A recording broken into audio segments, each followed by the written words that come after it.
Ya, en verdad lo que he querido es mostrarles algunos apuntes sueltos. Algo de lo que hago en la universidad es cierto. Y yo enseño el curso de limnología. Ven aquí una pequeña definición. Es la ciencia que estudia a los ambientes epicontinentales.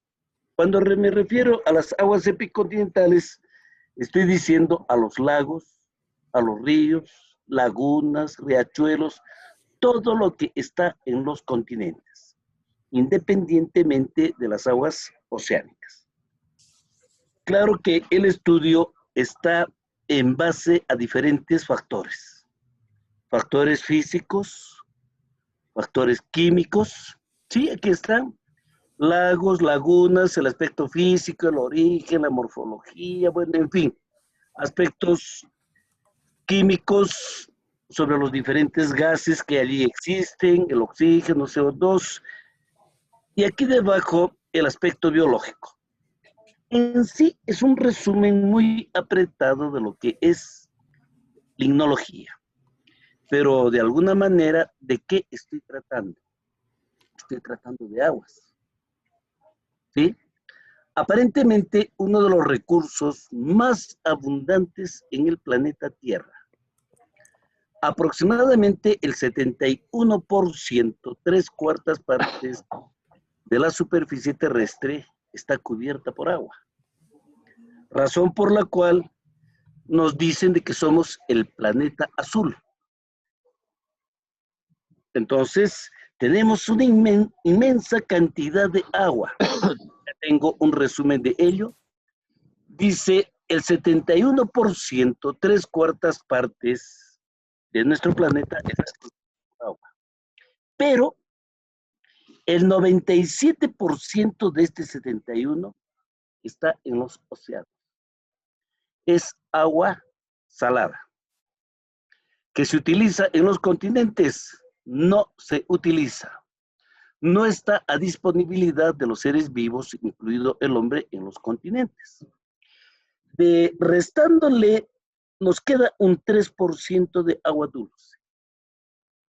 69% se encuentra en los polos, un 30% como agua subterránea y una pequeñísima cantidad del menos 1%, incluso menos del 1%, está a disponibilidad de los seres vivos en los continentes. Pero aún con todo ello, tenemos el vivo deseo de decir que tenemos mucha agua. Claro, semejantes lagos que tenemos, semejantes ríos que tenemos, pero con todo ello es un recurso sumamente escaso y sobre todo vulnerable. Vulnerable porque en los últimos años la contaminación de las aguas ha ido creciendo tremendamente, de tal manera que a veces nos encontramos con unos cuadros bastante pavorosos, no solo a nivel mundial, incluso también en nuestro país. Ven acá algunos conceptos, ¿no? Una gota de agua es un minuto de vida. Acá hay un concepto que dice es el líquido de la vida, efectivamente. El hombre puede pasar, dice, prácticamente un mes sin probar alimento, pero no más de una semana sin probar agua. Si nos hacemos un análisis de nosotros mismos, de cuánto tenemos de agua, todos absolutamente pasamos del 65 al 70% de agua. De tal manera, un ejemplo sencillo. Una persona que pesa 70 kilos tiene aproximadamente unos 50 litros de agua. Somos agua. Todas las reacciones químicas se llevan en presencia de agua. En varios países, el tema de calidad de agua, ahorro y distribución cada vez se agrava más. Recuerden la escasez de agua que existe en los países africanos y también la escasez que algunos países sudamericanos que también tienen escasez de agua y que en algún momento puede representar un peligro. Dice, gastar agua no es malo ni criticable, pero ¿cuánta agua diario gastamos? ¿Cuánto utilizamos para nuestro aseo, para la cocina, para el regadío y para todo? Las cantidades son inmensamente grandes. Decía que la dimensión de este problema de la escasez de agua está en que más de la mitad de la población mundial, incluso una cifra por encima de los 3.500 millones de personas, no tienen acceso al agua potable. Claro que este es un cálculo que se hizo en el año 2000. Ahora la población ha crecido mucho más. Estamos cerca prácticamente a los 8.000 millones de personas. Más de la mitad de la mortalidad infantil es provocada por diarreas, debido al uso de aguas contaminadas. El 80% de las enfermedades y plagas están directamente vinculadas a la calidad de agua o a la ausencia de la misma. A veces no tenemos que ir demasiado lejos para ver esta realidad en nuestro Perú, sino casos muy palpables lo tenemos en los pueblos jóvenes, donde consumen, si es que consumen agua potable, entre comillas, es aquella que traen los carros y les depositan en cilindros. Y lógicamente el grado de contaminación es bastante alto. Por otro lado, estos efectos sobre la salud humana tienen un impacto sobre el sistema socioeconómico, dadas las circunstancias que una persona enferma no rinde tan bien como una persona sana. Ahora, las personas enfermas hacen gastos adicionales. Acá, algo de nuestra realidad. Esto no es muy lejos, esto es Cusco. Y tristemente, algunos de ellos es nuestro famoso río Guatanay, en que la gente no tiene acceso al agua potable. ¿Y de dónde la consiguen? Del mismo río. Y ustedes saben que el río Guatanay está altamente contaminado. Es el sitio donde se descargan todas las aguas servidas de todo el departamento, de toda la ciudad del Cusco. Entonces, imagínense la cantidad de heces que tienen estas aguas, la cantidad de parásitos que tienen estos niños. Y bueno, es una realidad a la cual muchas veces no queremos darle la importancia de vida. Dice,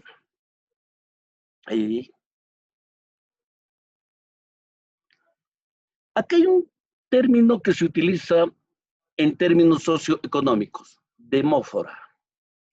La demófora, la inminente crisis ambiental, no solo es el resultado del crecimiento de la población. Claro está, por darle un nombre, el peor problema que tiene el ser humano, el peor enemigo, aunque parezca un tanto gracioso decirlo, es el crecimiento poblacional. El crecimiento poblacional implica una mayor presión sobre los recursos naturales que tenemos. Y una mayor presión sobre los recursos implica una mayor contaminación. Entonces, el crecimiento poblacional y el desarrollo tecnológico para sustentar a este incremento hacen pues de que la contaminación se esté haciendo cada vez mayor. Entonces, este concepto de producción que engloba el efecto combinado de población en sentido biológico y sentido tecnológico, ¿qué está trayendo como consecuencia?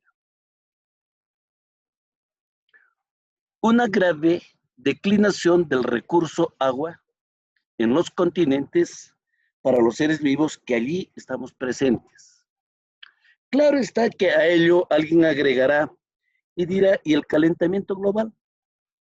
Sí, sí, el calentamiento global también está influyendo terriblemente en nuestra zona, dadas las circunstancias que muchos de los nevados que hemos conocido hace muchos años llenos de nieve, ahora prácticamente ya no existen como tal o han disminuido y algunas poblaciones están sufriendo la escasez del agua. Y algunas poblaciones también se están enfrentando a que este recurso cada vez se esté presentando con menor calidad. Hay varios factores que influyen en esta disminución. Y algo que vamos a hablar de nuestro Perú. Dice, la pluviosidad, claro, a nivel mundial no se distribuye en el mismo, con la misma intensidad. Hay lugares desérticos donde llueve demasiado poco y también hay lugares donde llueve demasiado. Si hiciéramos las comparaciones en nuestro Perú, diríamos Lima.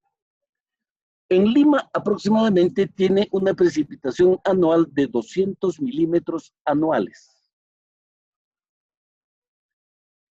En nuestra selva, en nuestra ceja de selva, hay un lugar que se llama 15,000. Y el nombre precisamente se debe a ello. En algún momento ha llovido 15,000 milímetros. Es considerada como una de las zonas más lluviosas del mundo. Llueve bastante.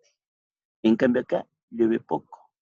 Pero dentro de las contradicciones, Lima, decía hace un momento, cuenta casi con 11 millones de habitantes y llueve apenas 200 milímetros. ¿Sí? En 15,000 llueve 15,000, bueno, normalmente está entre 8 a 10,000 milímetros anuales y no pasan de 1,000 a 1,500 pobladores. Pero lo más grave, ¿por qué se está haciendo mucho más escaso la cantidad? La escasez se está acentuando cada vez más. Por esto mismo.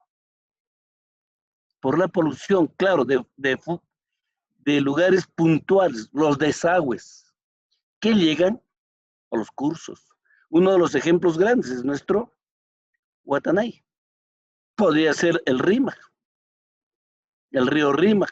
Podría ser cualquier río donde las descargas de aguas servidas, de aguas negras, aguas residuales, que arrastran cantidades de huevos de parásitos, cantidades de microbios y que pueden producir enfermedades, están haciendo que el agua pierda calidad. Un reporte de la organización, de la UNESCO, perdón, de la UNESCO decía que para el año 2030 aproximadamente vamos a tener una reducción del 30% de agua para la población humana. Es posible. Y algunos otros conceptos, muchos más terribles, dicen que para el 2050 posiblemente estemos en una tercera guerra mundial por la escasez de agua. Entonces decía, no llueve de idéntica manera en el planeta Tierra, las poblaciones no están distribuidas de acuerdo a lo que llueve y lo último, la contaminación. Entonces, en la problemática del agua tenemos la dinámica de la polución, crece, migra, densidad, bueno, en fin. Este es uno de los grandes problemas que tenemos en nuestro país, la migración. Para nadie es un secreto, para nadie es algo nuevo, que muchos de los pobladores rurales se van a Lima, obviamente con el deseo de mejores condiciones económicas, mejores condiciones sociales. Pero ¿cómo viven? ¿Qué pasan? ¿Cuántos pueblos jóvenes, pueblos aledaños se han creado? ¿En qué condiciones? Otra de las fuentes, otra de las actividades hechas por el hombre es la agricultura. En la agricultura se emplea aproximadamente entre 45, 50, algunos dicen hasta 70% del agua que tenemos a disponibilidad. El uso doméstico, el saneamiento y los resultados de qué puede suceder: escasez de alimentos, enfermedades, inestabilidad social, política, conflicto, poblaciones desplazadas. Esto es algo que da mucho miedo con nuestro vecino país del sur. Este es uno de los miedos grandes. ¿Quiénes tienen agua y combustibles? Somos nosotros. Quienes no lo tienen, es una cosa sabida. Los resultados ecológicos: agotamiento, contaminación, acuicultura en declinación, perturbación de los ciclos de agua. Hay unos ejemplos en los cuales se han alterado estos ciclos y la escasez de agua se hace cada vez más evidente. La aparición de enfermedades también se hace cada vez más evidente.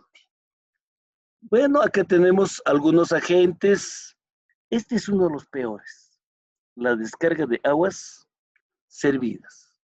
Lógicamente que afecta a la salud, no solo del hombre, sino de todos los seres vivos. O sea, los desastres no son de carácter solamente humano, sino también son de carácter ambiental, por la escasez de aguas. Tenemos las descargas térmicas, la polución no puntual por nutrientes agrícolas de nitrógeno y fósforo, fundamentalmente, que inciden en la eutrofización, la descarga de aguas servidas, agentes infecciosos, pesticidas, tóxicos, y bueno, finalmente hacen de que el agua sea un recurso bastante escaso y sobre todo vulnerable por las diferentes actividades que el hombre realiza. Bueno, acá una de las causas: la contaminación industrial, la ganadera, la agrícola, la contaminación marina, los derrames, la contaminación. Todo esto, ¿a qué concurre? Concurre a que este recurso cada vez sea más escaso. Claro está que muchos de nosotros tenemos un pleno conocimiento de ello, pero ¿qué hacemos? Ojalá que las generaciones venideras, los futuros decisores, tuvieran un tanto más de conciencia para cuidar este recurso tan útil, tan necesario para que las poblaciones, para que los seres vivos sigan adelante.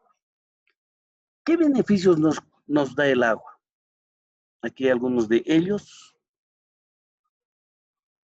Claro está, decía yo al principio, no nos parece que hay escasez porque abrimos la pila y tenemos el agua.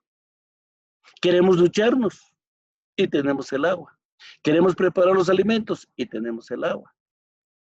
Y no nos damos cuenta, lógicamente, que estamos en un franco proceso de disminución del agua para todos, para la población humana. Bueno, los diferentes usos, incluso acá para la cocina, ahora se está empleando para pesquería, agricultura, ganadería, recreo, viajes, hidroeléctricas e incluso en minería. ¿Sí? Y bueno, lamentablemente, por cuestiones muy interesadas, con las cuales no estoy de acuerdo, se dan una serie de spots diciendo que oro, no, agua así, bueno, y spots de esa naturaleza. Pueden convivir muchas de estas actividades. Podemos hacerlas. Y dentro de ello está un término que se está empleando últimamente, lo que es eutrofización. Bueno, de la manera más simple, una definición simplona de lo que es eutrofización es la producción de abundante materia orgánica. Porque a los cuerpos de agua puede llegar nitrógeno y fósforo, proveniente de las áreas de cultivo, proveniente de los desagües, proveniente de los fertilizantes, de las diversas actividades que hagan. A los cuerpos de agua entra nitrógeno y fósforo, enriquecen el agua, se produce una gran cantidad de materia orgánica. Un ejemplo clásico de esto es la bahía de Puno, el lago Titicaca. En este sector de la bahía llegan todas las aguas residuales de Puno. Las aguas negras, las aguas hervidas con abundantes heces, parásitos, bueno, y fertilizantes y también fósforo, proveniente de los detergentes. Y de las áreas de cultivo aledañas también entran nitrógeno y fósforo. Fertilizantes que hacen que las algas se multipliquen de manera desmedida. Lógicamente, como todo ser vivo muere, entra en procesos de descomposición y consumen el oxígeno. Entonces, de alguna manera, por dar un término, se hace una mazamorra inmensamente grande que no permite la vida de ningún ser vivo porque hay una fuerte escasez de oxígeno. Este es el nuevo término que se emplea para la producción altísima de materia orgánica. ¿Qué tenemos? Acá, por ejemplo, estamos viendo una gran cantidad de organismos fitozoplanctónicos, algas, que están haciendo que estas aguas a futuro entren en un proceso de descomposición, una mazamorra mal oliente. Y hay algunos organismos que pueden producir tóxicos. Y si esto es consumido por los seres humanos, obviamente le puede producir enfermedades e incluso la muerte. ¿Pero por qué? Por el ingreso de nitrógeno y fósforo, nutrientes. Acá el mismo tema, el ingreso de nitrógeno y fósforo, pero hay dos tipos de eutrofización. Aquella natural que siempre ha existido y la cultural. La natural siempre ha existido, pero el proceso de eutrofización en estos puede durar siglos de siglos. En cambio, la cultural está acelerando este proceso, ya no en siglos, sino en décadas. De tal manera que muchos ambientes, muchísimos ambientes, ya sean ríos o lagos, ¿sí? Estos ambientes a futuro tengan que desaparecer. Sigo hablando del Cusco. Todos nosotros conocemos la lagunita de Huacarpay. Efectivamente, esta lagunita de Huacarpay está en un proceso de hipereutrofización.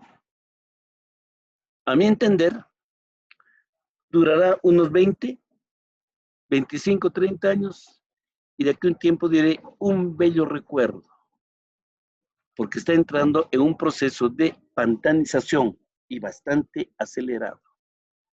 Decía, por la eutrofización natural puede durar centurias, siglos, pero por la eutrofización cultural, por las diferentes actividades hechas por el hombre, este proceso está en vías, en décadas, en tiempos mucho más breves.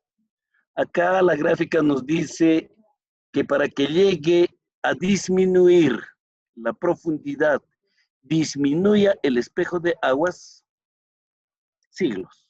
Acá simplemente décadas. ¿Pero por qué? Porque muchas de estas actividades introducen diferentes sustancias que aceleran este proceso de eutrofización. Acá la natural y la hecha por el hombre. Se produce acá materia orgánica en cantidades. Esta materia orgánica se descompone y producen una serie de gases. Metano, SH2, bueno, en fin.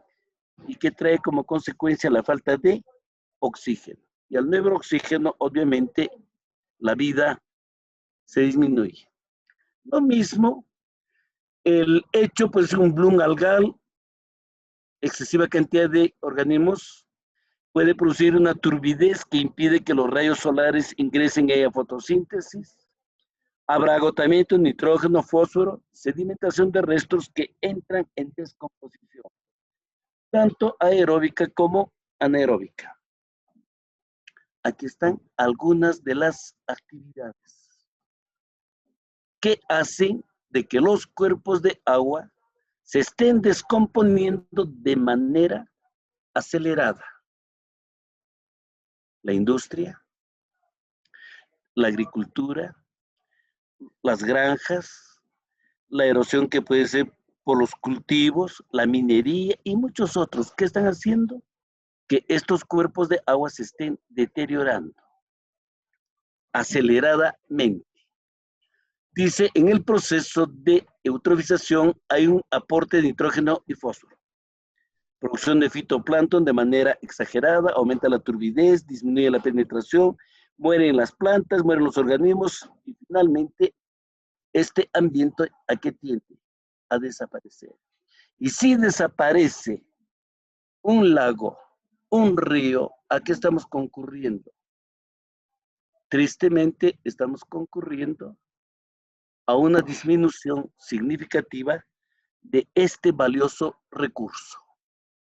Bueno, acá algunos conceptos, que es aumento de la concentración de sales que hacen de que haya una mayor proliferación. ¿Por qué? Los vertidos industriales, la agricultura, las aguas residuales, todos estos hacen de que los ambientes acuáticos estén en un franco proceso de desaparición. Es un término muy fuerte, pero sí de eutrofización, algunas de las actividades, los problemas que nos traen, fuentes que hacen posible esta eutrofización, los efectos que pueden producir a futuro.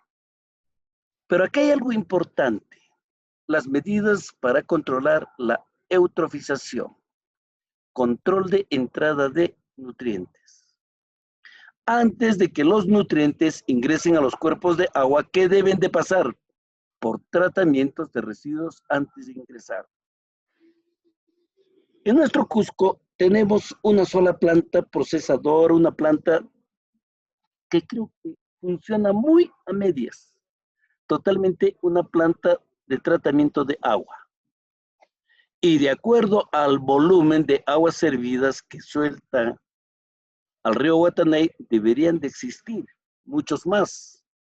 Por la sencilla razón, las aguas negras se mezclan con las aguas pluviales y estas aguas son utilizadas en San Jerónimo, en Sailla, en Oropesa, en agricultura. De tal manera que a nuestro mercado llegan algunos alimentos que han sido regados con estas aguas. Y a manera de broma pensaba dentro de mí, creo que los cusqueños somos una especie de supercholos. Porque de seguro que tenemos un zoológico completo de parásitos y no morimos. Entonces, somos supercholos que aguantamos tantísima contaminación. También debería haber un control del uso de la tierra. Se debería de alguna manera controlar el uso de agroquímicos. Cuando digo agroquímicos, estoy hablando sobre fertilizantes, estoy hablando sobre venenos, organoclorados, organofosforados, que no solo hacen daño al hombre, sino también al ambiente. Y bueno, este es algo que deberíamos tomar muy en cuenta para evitar el proceso de eutrofización. Un control en el mismo cuerpo de agua, dragados, recolección de malezas acuáticas, el control biológico, cosas que se pueden hacer. Bueno, acá algunos estudios que permiten determinar el estado trófico de los cuerpos de agua. Hay un método que hace un señor Gollenbader y para ello toma la transparencia, el fósforo, la clorofila y saca unos resultados. ¿Qué nos dice? Este es el estado trófico, este es el estado de contaminación que puede tener el cuerpo de agua. No es nada difícil hacer este tipo de estudios, que es simplón. Y decía hace un momento que el peor problema de la escasez de agua a futuro es precisamente la contaminación. Y dentro de esa contaminación está la eutrofización. Bueno, acá algunas características que se pueden mezclar, algunas consecuencias que puede existir en la concentración, productividad, bueno, términos empleados en biología. Bueno, esto es lo que les he preparado y si quisieran hacer alguna pregunta, podríamos conversar, algo que de repente no ha quedado muy claro y que de repente, bueno, tampoco he hablado cosas del otro mundo, ¿no? Son cosas muy conocidas por ustedes. ¿Los escucho? Ok, Rodrigo, fantástica tu presentación, realmente muy contentos de haberte escuchado. Hemos agotado nuestro tiempo, nuestro segundo tiempo, vamos a abrir un tercer tiempo, ¿no? O sea, estamos exactamente a 4 minutos, vamos a cerrar en este momento este segundo tiempo para abrir nuevamente a través del link un tercer tiempo donde vamos a poder conversar al respecto de tu presentación. ¿Ok? Entonces los veo yo en unos minutos. Buenas Vuelvan a noches. conectarse. Bien, bien.